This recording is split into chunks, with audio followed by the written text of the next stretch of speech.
Di tengah sunyinya malam kota Mekah, dan Ka'bah yang berdiri kokoh, serta dikelilingi berhala-berhala yang disembah oleh kaum Quraisy, berdirilah seorang pria parubaya, tegap dan penuh wibawa, bernama Abdul Muthalib. Ia adalah tokoh utama suku Quraisy, penjaga sumur Zam-Zam, dan pemimpin yang disegani. Namun di balik segala kehormatan itu, hatinya gelisah. Ia hanya memiliki satu orang anak laki-laki, yaitu Al-Harits. Sementara ia tahu bahwa kedudukannya kelak harus diteruskan oleh generasi penerus yang kuat dan bijak. Dalam kesendirian dan keheningan malam, Abdul Muthalib menengadahkan tangannya ke langit dan berdoa, Ya Allah, jika Engkau menganugerahkan kepadaku 10 orang anak laki-laki, dan mereka semua tumbuh besar dan mampu menjagaku, maka aku akan mengorbankan salah satu dari mereka di hadapan rumah suci-Mu. itulah nazar besar yang ia ucapkan. Tahun demi tahun berlalu. Doa Abdul Muthalib dijawab oleh Allah. Allah memberinya 16 anak, 6 anak perempuan dan 10 anak laki-laki. Dan salah satu anak laki-lakinya bernama Abdullah. Ia dikenal sebagai pemuda yang tampan, berakhlak baik, berbudi halus.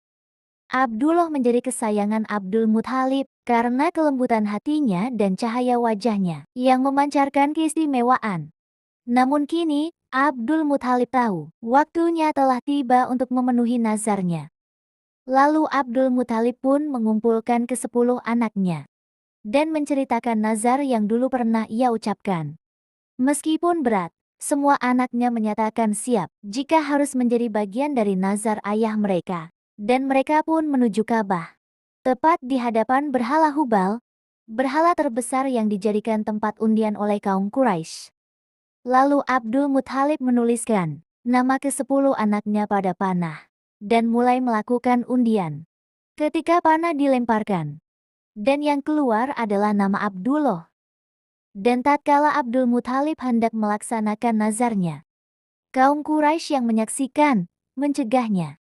Jangan kau sembelih Abdullah, wahai Abdul Muthalib, karena jika kau lakukan itu akan menjadi tradisi bagi kaum kita. Karena Abdul Muthalib ingin setia pada nazarnya, bersikeras melanjutkan.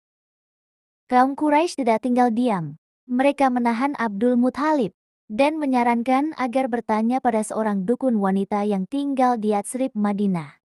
Dukun itu dikenal sebagai orang bijak, yang sering menjadi penengah dalam perkara besar.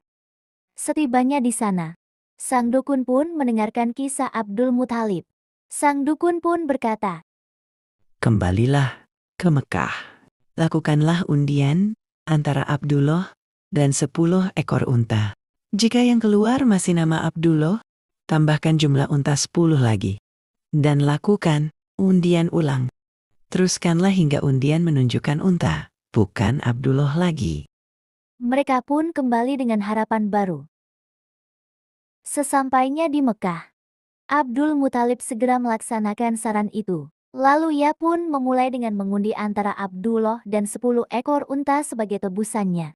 Dan yang keluar adalah nama Abdullah, ditambah menjadi 20 ekor unta.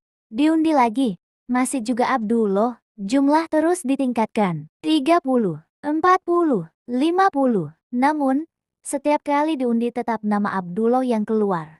Hingga akhirnya, ketika jumlah mencapai 100 ekor unta, panah yang keluar menunjukkan unta. Kaum Quraisy pun bersorak lega, yakin bahwa Allah telah menerima tebusan itu. Abdul Muthalib pun lalu menyembelih 100 ekor unta sebagai penebus nyawa Abdullah. Dan dagingnya disedekahkan kepada seluruh penduduk Mekah. Beberapa tahun kemudian, Abdullah dinikahkan dengan wanita mulia bernama Aminah binti Wahab, wanita Quraisy dari Bani Zuhrah. Dan tak lama setelah pernikahan itu, Aminah pun mengandung seorang anak yang kelak akan menjadi rasul terakhir, penutup para nabi, pembawa risalah Islam, yaitu Nabi Muhammad Shallallahu Alaihi Wasallam. Sayangnya, Abdullah tidak sempat melihat anaknya lahir. Ia wafat dalam perjalanan dagang ke Syam dan dimakamkan di Yatsrib atau yang sekarang dikenal dengan nama Madinah, meninggalkan seorang istri yang sedang hamil 2 bulan.